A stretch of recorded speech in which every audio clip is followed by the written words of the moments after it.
Yesterday we did a good day of training out in the field, in the drizzle, in the mud. All the students got wet. A bunch of students were borrowing rifles.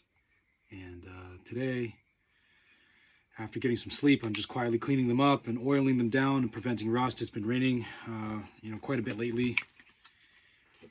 And I'm cleaning my old Romanian AK. And I'm looking at this sling. It brings up a memory. Summer of 2022, I was the first international or Western trainer that volunteered to help and train the new soldiers for the 47th Battalion, what would later become the 47th Mechanized Brigade of the Ukrainian Armed Forces. And we went to our first trip to the front in June 2022. Well, on some of their missions, between some of the recon and sappers, missions out scouting and placing booby traps and mines, they had come across a couple of Chechens, a couple of Kadyrov's soldiers who were dead, two of them. The bodies were decomposing, and so this guy brought back these rifles. He brought back an AK-74M and RPK 74M, and they're much newer than this one, of course. They're 5.45 caliber. They're black. They have folding stocks, but they have the same sling. Hasn't changed in decades. Hasn't changed since this, 1947 pattern type sling. And this guy just came over to the medical station where I was, and he said something to somebody. I didn't understand what he said, but he just walked away. Like an hour or two later, I go over there. I'm like, what's up with these rifles? There's two guns just sitting on the ground in the aid station. He just didn't know where to put them, and he just put them on the ground.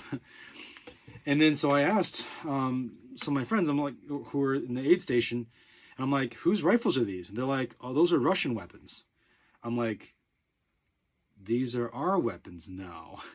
You have to remember, I was a volunteer. I was a Western trainer, and I was not contracted into the Army, so I didn't have a weapon issued to me. I had no weapon. We were at the front. I had no weapon. It didn't bother me, really, because I was surrounded by weapons, and I knew how to use almost all of them, so it really wasn't anything stressful to me. I knew if I needed a weapon, I'd have one. That was abundantly clear, but so then I look at these AKs, AK-74, RPK-74, and I said, well, I guess these are mine now. And so I set to work cleaning them.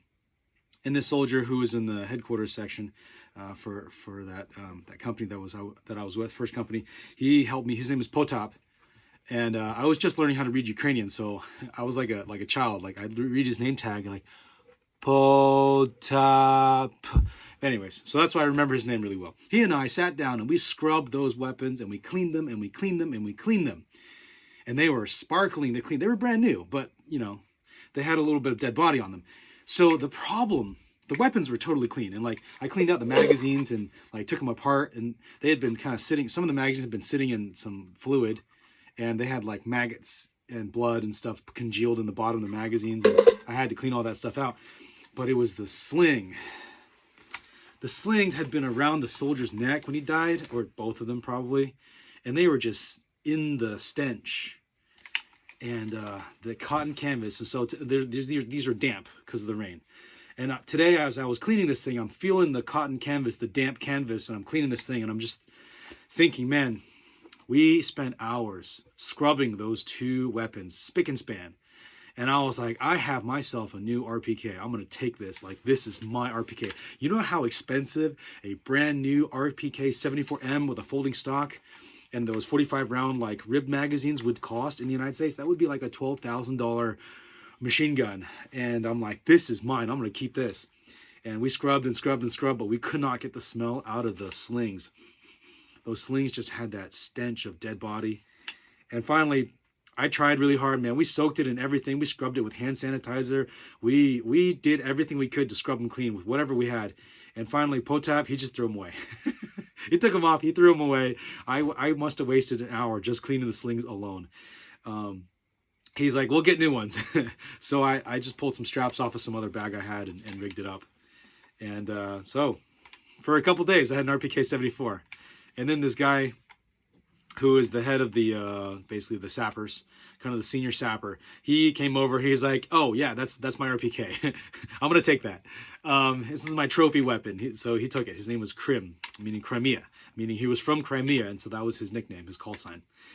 And so I'm like, all right, cool. You know, he brought him back. He found them on his mission. He gets to keep it as his trophy weapon. He gets to go use it. So I had his magazines all cleaned up and oiled and lubricated and refilled, you know, filled all the ammunition back into it properly. And so yeah, gave it back to him. Which is funny because they didn't want the weapons when they stunk. They wanted the weapons when they were clean. So whatever, that was my service. But you know, Crimean, he and I actually had another story, which is a bit of a regret because I had my phone with me at the time. It was stuck in my plate carrier, and I wish I'd filmed it, but I didn't. And Krim died. So he was my third and my last combat evacuation, medical evacuation, that trip to the front before I got really sick and had to get evacuated. But yeah, I treated Krim. I did his combat evacuation, and he died.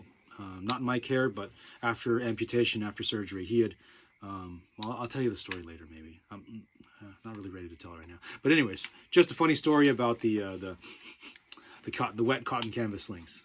Hopefully, you guys are having a good day. Thanks for listening to my story.